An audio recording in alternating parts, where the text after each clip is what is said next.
Hello everyone, and welcome to another video where today we're going to talk about one of the opportunities that come about in fall when it comes to tree identification.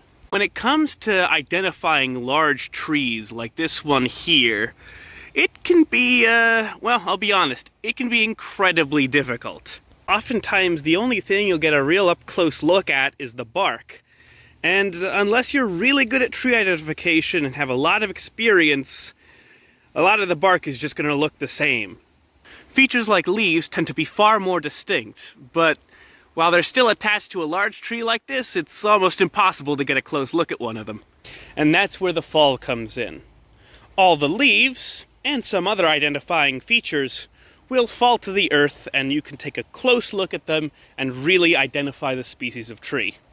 Now this isn't just an exercise, I just now was able to figure out what this tree was.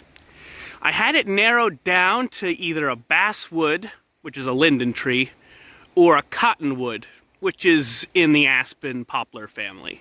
And in fact, there was a period of time where I was almost certain that this was a basswood tree, mostly due to the fact that eastern cottonwood is shown on many range maps to not really be native to where I live. But there are always exceptions, and in this case, I've been able to prove that this is, in fact, an eastern cottonwood.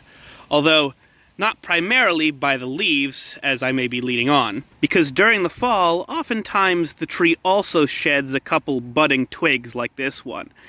And it was these buds that really confirmed that this was an eastern cottonwood. The buds on basswood look nothing like this. They're red and considerably smaller. And the other identifying characteristic is the smell. It's hard to describe, but personally I find this to be one of the more pleasant smells in the forest. And like all tree identification, this has some practical uses once you get it right. For instance, this cottonwood tree dropped its leaves early this year, and because I was able to identify it, I was able to figure out why, and thus allay some worries that the tree might be dying. Specifically, a lot of the leaves had a considerable amount of white blotchy spots on them, indicating some sort of fungal disease caused by the wet spring. I've seen similar problems with other trees around the forest, and it'll probably get better next year. To give a more broad example, I haven't seen any new acorns or hickory nuts this year, nor any similar seeds from other trees. It seems all the old trees have more or less decided to sit this year out. Like almost everything else on the planet in 2020, the forest here is just having a bad year. But luckily, it looks like things will probably remedy themselves.